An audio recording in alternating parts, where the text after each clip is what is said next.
सावन के महीने का नियम, 2 लोटे जल लेकर देवाधिदेव महादेव के सामने जाइए। यहां अशोक सुंदरी वाली जगह से दोनों धार एक साथ चढ़ाना प्रारंभ करिए और करते करते वो धार शंकर भगवान के शिवलिंग पर ले जाकर छोड़ दीजिए। ये सावन के महीने के अगर आपने मात्र 7 दिन भी लगातार अगर ये धार आपने चढ़ा ली है तो देवाधिदेव महादेव की कृपा से 3-4 महीने में सूचना आपको प्राप्त होगी। सती में और पार्वती में एक अंतर भारी है। सती मां धनवान है और पार्वती मैया गुणवान है। इसलिए पूरी दुनिया में जितने भी व्रत हैं, पूरी भारत की भूमि पर जितने व्रत होते हैं, कोई व्रत लक्ष्मी जी का नहीं है। भारत की भूमि पर कोई व्रत सरस्वती मैया का नहीं है। भारत की भूमि पर कोई व्रत इंद्राणी का नहीं है। भारत की भूमि पर कोई व्रत किसी देवी का नहीं है। जितना भारत की भूमि पर एक व्रत भारी है वो है माता पार्वती जी का। तीज का व्रत करोगे तो पार्वती जी का है। चतुर्थी का व्रत करोगे तो पार्वती जी का है। छठ का व्रत करोगे तो पार्वती जी का है। आप जितने व्रत देवी जी का करोगे नवरात्र में तो पार्वती जी का है। भारत की भूमि पर जितने व्रत हुए नारियों के, छोटी तीज, बड़ी तीज, हरतालिका तीज, करवा चौथ, जितने चतुर्थी के व्रत, जितने तीज के व्रत, जितने छठ के व्रत, जितने भारत की भूमि पर हुए, ये सब माता पार्वती जी के हैं। पार्वती के क्यों हैं? क्योंकि धनवान और गुणवान में अंतर है। माँ पार्वती गुणवान है, इसलिए माताएं उनके व्रत कर कर अपने अंदर भी वो गुण उत्पन्न करना चाहती हैं कि हम भी ऐसा तप करें, हम भी ऐसी साधना करें। हे माता पार्वती, जैसे आपका अखंड सौभाग्य है, हे माँ जगत जननी, हमारा भी मांग में अखंड सौभाग्य रहे। जैसे आपके चूड़े अमर हैं, हे माँ हमारे हाथ में भी चूड़े अमर हों। हे माँ जैसे आपके भाल की बिंदी अमर है, माँ मेरे भाल की बिंदी भी अमर हो। हे माँ जैसे आपके नैनों का सुरमा, बालों का गजरा अमर है, हे माता पार्वती हमारे भी नैनों का सुरमा और बालों का गजरा अमर कर देना। बस इतनी सी कृपा नारी माता पार्वती से मांगा करती है, माँ पार्वती से चाहती है। सूचक वस्तुओं का जो दान करता है वो जीवन में कभी विधवा नहीं होता। महाराज वो 8 वस्तुएं बताई हैं। पहला कुमकुम, दूसरा पुष्प, चाहे लाल हो, चाहे सफेद हो, चाहे पीला हो, पुष्प कोई भी हो। तीसरे नंबर पर है चंदन।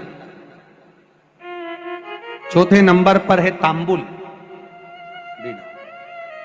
5वें नंबर पर है काजल। 6ठे नंबर पर है ईख। क्या बोलते हैं यहां पर ईख को? क्या बोलते हैं? गन्ना, ईख। 7वें नंबर पर है लौंग, खाने वाली जो लौंग होती है, लौंग। और 7वें नंबर पर है, 8वें नंबर पर है जीरा। कहते हैं चैत्र महीने की तृतीया तिथि को बिना नमक का भोजन कर कर, सुबह बिना नमक का भोजन करें, एक समय फलाहार करें बिना नमक का, और तुलादान के बराबर एक पलड़े में अपन बैठकर 8 वस्तुएं तुला की रख कर जो दान दे देता है वो नारी कभी विधवा होकर नहीं जाती। 7 जन्म तक अखंड सौभाग्यवती रहती है। अखंड सौभाग्य कार्य करेंगी तो भी सौभाग्य की सामग्री देंगी। सौभाग्य की सामग्री का दान क्यों किया जाता है? सौभाग्य सूचक वस्तुओं का दान क्यों किया जाता है? सौभाग्य की वस्तुएं क्यों प्रदान करी जाती है, क्यों दी जाती है? उसका कारण क्या है?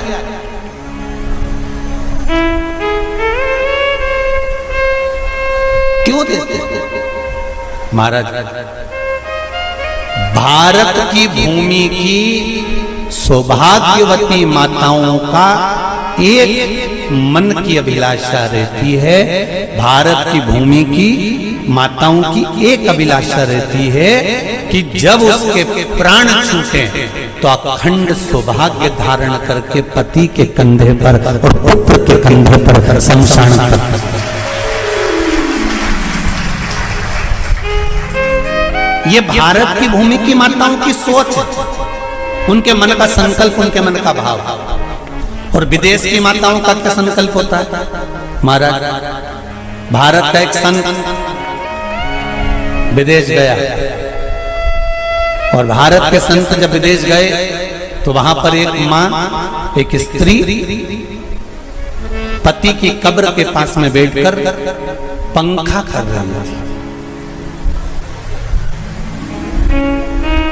भारत के संत को बड़ा दुख हुआ, देखो हमारे यहाँ की माताएं तो पति के साथ सती हो जाती हैं, हमारे भारत की भूमि की माताएं तो पति के साथ सती हो जाती हैं, पर ये तो विदेश की माताएं तो भारत की माता से भी बढ़कर है कि पति मर गया, कब्र के अंदर है तो भी पंखा कर रही हैं।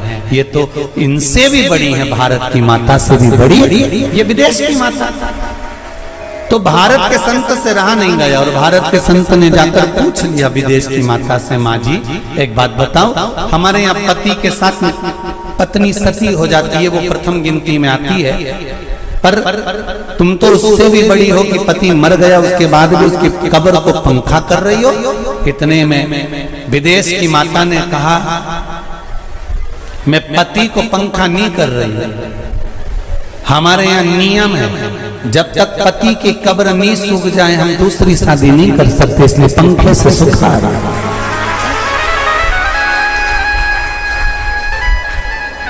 इसलिए पंखे से सुखा रही है। मेरे भारत की माताओं में और विदेश की माताओं में अंतर है साहब। मेरे भारत की माताएं अखंड सौभाग्य की वस्तुएं धारण कर कर अपने आप को गौरवान्वितता महसूस करती हैं और विदेश की माताएं ये सब वस्तुएं उतार कर गौरवान्वितता महसूस करती हैं।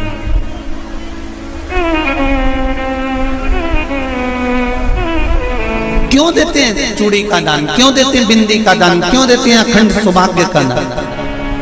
किस महाराज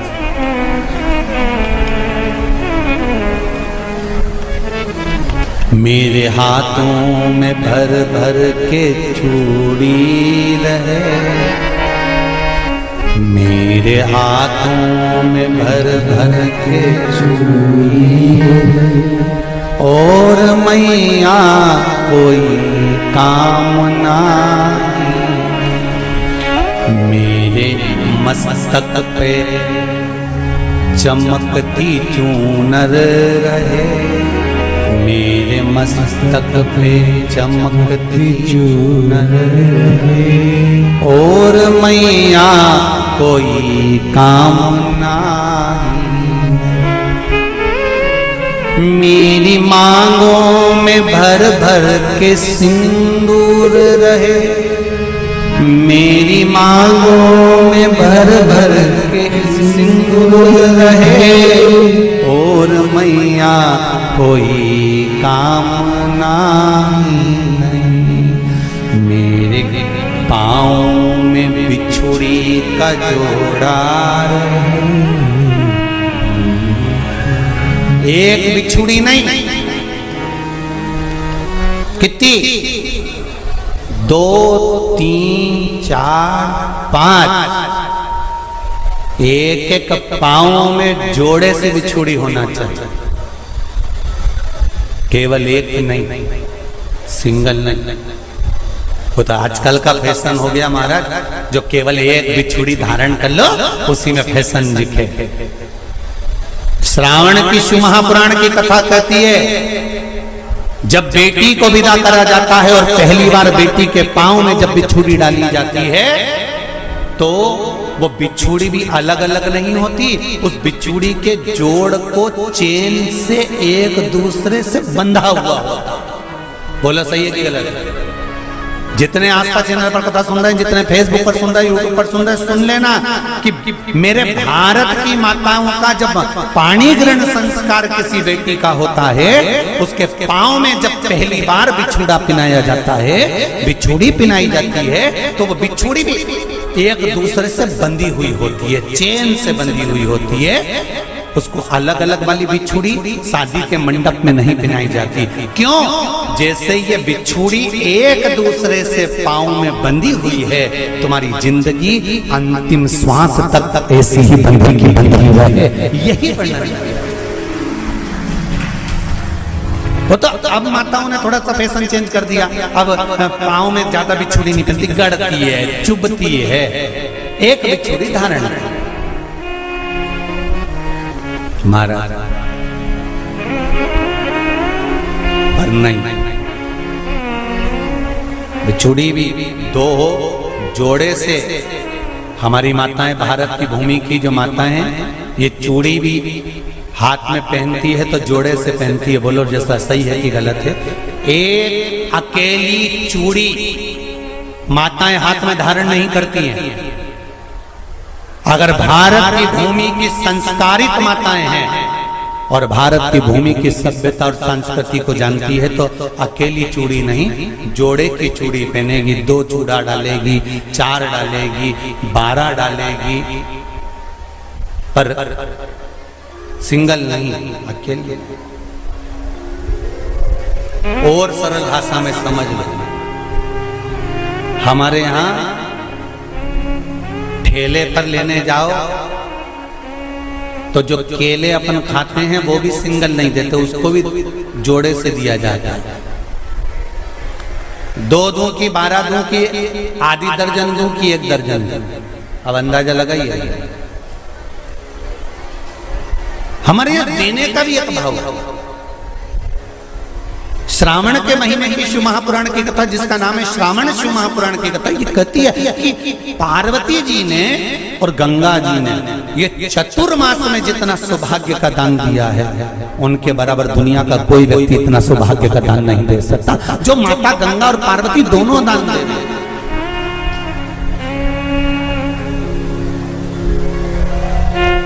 प्रतिदिन दे रहे। और अब तो फैशन आ गया, तुम लोगों जो सौभाग्य का दान देते हो प्लास्टिक की डलिया में देते हो, पर एक एक पुराण को उठा कर देख लेना, एक एक उद्यापन को उठा कर देख लेना। जितनी तुम कथा तुम्हारे घर में छोटी छोटी कथाओं की पोथियां पढ़ी हो, उनको उठा कर देख लेना। उसमें नहीं लिखा कि प्लास्टिक की डलिया में सौभाग्य की वस्तु का दान दिया जाता है। उसमें लिखा है बांस की पिटारी में, बांस की डलिया में सौभाग्य की वस्तुओं का दान दिया गया। क्यों? क्योंकि बांस वंश की वृद्धि करता है, बांस सौभाग्य की वृद्धि करता है, और बांस अखंड सौभाग्य। जैसे बांस का पौधा बढ़ते चले जाता है, बढ़ते चले जाता है, उसी तरह बांस की डलिया में जब दान दिया जाता है, बांस की टोकनी में जब दान दिया जाता है, तो ये भाव रखा जाता है कि तुम्हारा सौभाग्य ऐसे ही बढ़ता रहे। पर अब थोड़ा सा फैशन चेंज हो गया तो प्लास्टिक की डलिया, पर प्लास्टिक की नहीं,